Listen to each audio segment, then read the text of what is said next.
ነገሮቻችሁን መውረስ ትፈልጋላችሁ? በእጃችሁ እንዲገባ ትፈልጋላችሁ? ሶስት ነገሮችን ማድረግ አትርሱ ሁልጊዜም።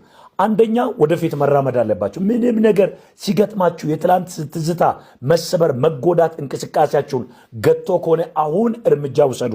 አንደኛ። ሁለተኛ እምነታችሁን የሚፈታተኑ ነገሮች፣ ከባድ የሆኑ የማይፈቱ የሚመስሉ ነገሮች ሊገጥሟችሁ ይችላሉ። በዛ ጊዜ ደግሞ በእግዚአብሔር በማመን ወደፊት ችግሮች እንደሚፈቱ እያመናችሁ በማመን መሻገር ያስፈልጋል። ሶስተኛ ህልማችሁ ደግሞ ህልማችሁን ለማስፈጸም የሚጠቅሙ ነገሮች ላይ ዝግጅት አድርጉ።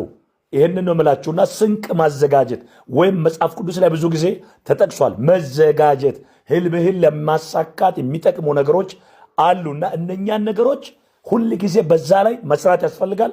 አሜን በሉ። ኮፒ ሊንክ አድርጉ፣ ሼር አድርጉ። እስቲ ለብዙ ሰዎች ሐዋርያ አበባየሁ እባላለሁ። የካቲት 24 ጀምሮ ማክሰኞ፣ ሐሙስና ቅዳሜ ከ11 ሰዓት